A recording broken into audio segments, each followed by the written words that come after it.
అప్పటి నుంచి ఇప్పటిదాకా సీజ్ చేస్తూనే ఉన్నారు కదా.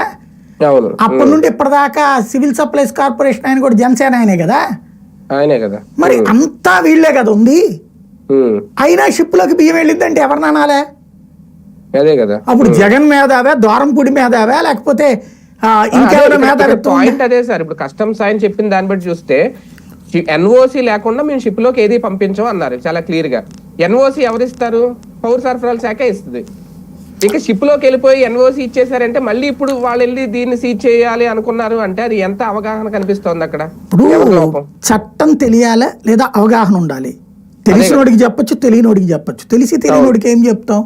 ఇందులో వాళ్ళు సీజ్ చేశారండి, చేసిన తర్వాత వీళ్ళు కోర్టుకు వెళ్ళారు, అది మేము కొనుక్కున్నామండి సోన్స్ వాళ్ళ దగ్గర అని చెప్పేసి. కాదండి ఇది అక్రమం అని ప్రభుత్వం వాదించింది. సరే అట్లయితే కనుక అది తర్వాత మీరు దర్యాప్తులు తెచ్చుకోండి, ఆ బియ్యం అట్లాగే ఉంటే పాడైపోతాయి, వాళ్ళు అమ్ముకుంటారు అంటే వాళ్ళు వాదించారు. మేము అమ్ముకుంటామండి, ఇది అమ్ముకోవాలి, అది విదేశాలకు మాకు ఆర్డర్ కూడా ఉంది, ఇక్కడే ఉంచితే ఈ పుచ్చిపోతే తర్వాత మేము నష్టపోతాం అని చెప్పారు. అయితే కోర్టు ఏం చెప్పింది? ఆ బియ్యానికి సంబంధించిన ఎంత అమౌంట్ అవుతుందో అంత అమౌంట్ మీరు ఇక్కడ షూట్ ఇవ్వండి, గ్యారంటీ ఇచ్చేసి అమ్ముకోండి అని చెప్పింది. అంటే ఒకవేళ అది నేరం అని తెలిస్తే ఈ షూరిటీ డబ్బులు తీసేసుకోవచ్చు, ప్రభుత్వం సీజ్ చేయొచ్చు.